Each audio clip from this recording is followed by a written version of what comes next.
Hello everyone, আসসালামু আলাইকুম। ঝুমস ওয়ার্ল্ডে সবাইকে স্বাগত জানাচ্ছি। চলে এসেছি নতুন একটি রেসিপি ভিডিও দেখানোর জন্য। আজ আমরা শেয়ার করব মটরশুঁটি দিয়ে আড়ি মাছের ঝোল রেসিপিটি। কত সহজে ঘরোয়াভাবে রান্নাটি করা যায় তাই আজ দেখাবো। রান্নার মাঝে থাকবে কিছু ছোট ছোট টিপসও। ভিডিওটি না টেনে দেখতে থাকুন। এই রান্নাটি আজ আমরা করব আড়ি মাছ দিয়ে। আপনারা যে কোনো মাছ দিয়ে করে নিতে পারেন। আসুন তাহলে এখন আমরা মূল রান্নায় ফিরে যাই। সবার প্রথম আমরা বাজার থেকে কিছু আড়ি মাছ এনে কেটে ধুয়ে পরিষ্কার করে রেখেছি। তারপর কিছু মটরশুঁটি এনে ছুলে ধুয়ে পরিষ্কার করে রেখেছি। এখন আমরা মূল রান্নায় ফিরে যাব। এখন আমরা চুলায় একটা কড়াই বসাবো, তাতে সামান্য কিছু সয়াবিন তেল দিয়ে দিব। তেলের মধ্যে সামান্য একটু লবণ ছিটিয়ে দিব। এতে করে আমাদের মাছটা ভাজি করার সময় মাছটা ফুটে আর তেলটা ছিটে শরীরে আসবে না। রান্না করার সময় ছোট ছোট টিপসগুলো মাথায় রেখে রান্না করলে রান্নাটা খুব সহজ আর সুন্দর হয়। এই মাছটা বেশি ভাজা যাবে না, হালকা করে এপিট ওপিট ভেজে নামিয়ে নিতে হবে। ভাজাটা বেশি হলে মাছটা শক্ত হয়ে যায়, তখন রান্নার পর খেতে তেমন ভালো লাগে না।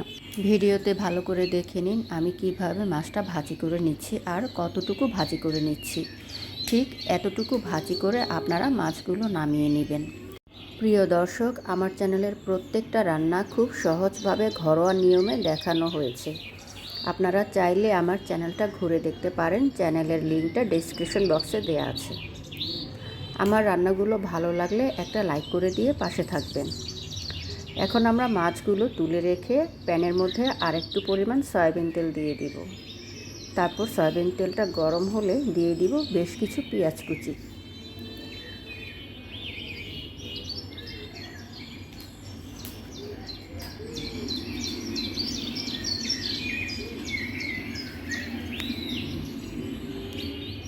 পেঁয়াজ কুচিটা 1 মিনিটের মতো একটু নাড়াচাড়া দিয়ে ভাজি করে নিব।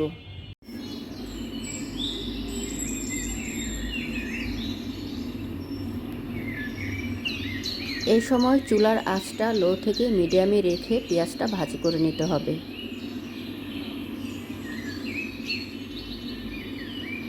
আমি পাশের চুলায় কিছু গরম পানি করে রেখেছিলাম, সেখান থেকেই 1 কাপ পরিমাণ গরম পানি দিয়ে দিলাম।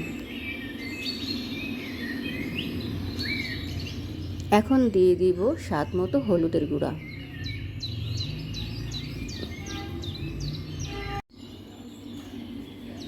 দিয়ে দিব স্বাদ মতো মরিচের গুঁড়া। এখানে আপনারা যে যতটুকু ঝাল খেতে পছন্দ করেন সে ততটুকু মরিচের গুঁড়াটা দিয়ে নেবেন। দিয়ে দিলাম 1 চামচ পরিমাণ জিরে গুঁড়া। এখন আমি আরেকটু সামান্য পরিমাণে গরম পানি দিয়ে মশলাটা ভালো করে নেড়েচেড়ে কষিয়ে নিব। দিয়ে দিব স্বাদ মতো লবণ। মশলার মিশ্রণটা যত ভালো করে কষানো হবে তরকারির স্বাদটা ততই বেশি ভালো হবে। এখন আমি দিয়ে দিব ধুয়ে রাখা মটরশুঁটিগুলো। এই মটরশুঁটিগুলো দিয়ে এখন আমি 3 থেকে 4 মিনিটের মতন ভালো করে আবারও কষিয়ে নিব। সাথে দিয়ে দিব একটু টমেটো। টমেটোগুলো ঠিক এভাবে বড় বড় সাইজ করে তারপরে কেটে নিতে হবে। এখন আমরা লো থেকে মিডিয়াম আঁচে 3 থেকে 4 মিনিট এই তরকারিটা ভালো করে কষিয়ে নিব। সাথে দিয়ে দিব আরও কয়েকটা গোটা কাঁচামরিচ। এই মরিচগুলো আমরা ঝালের জন্য দিচ্ছি না, মরিচগুলো দেয়াতে তরকারির ফ্লেভারটা খুবই ভালো আসবে। 3 থেকে 4 মিনিট এই তরকারিটা ভালো করে কষিয়ে নেওয়ার পর দিয়ে দিব আমি পরিমাণ মতো পানি। পানিটা দিয়ে দিব পরিমাণ মতো, যেন একটু ঝোল থাকে।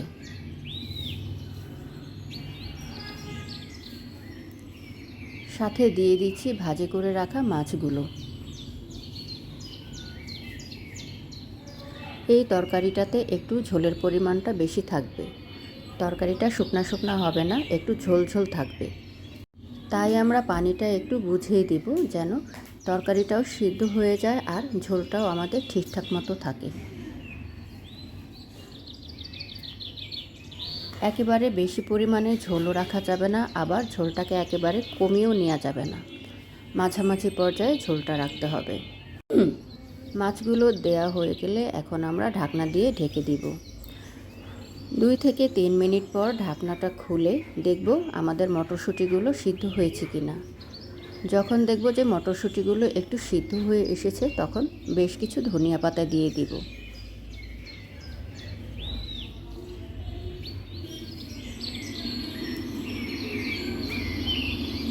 ধনিয়া পাতা দেওয়ার পর তরকারিটা একটু চেক করে নেবেন লবণটা ঠিক আছে কিনা আর মটরশুঁটিটাও পুরোপুরি সিদ্ধ হয়েছে কিনা।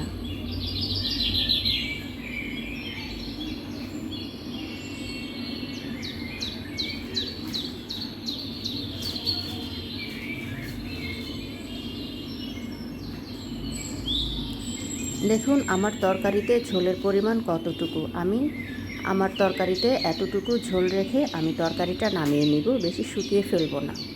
আপনারা আপনাদের পছন্দ মতো ঝোল রেখে নামিয়ে নেবেন। তরকারিটা রান্না হয়ে গেছে, এখন আমি একটা বাটির মধ্যে তরকারিটা তুলে চলে যাব গরম গরম পরিবেশনে।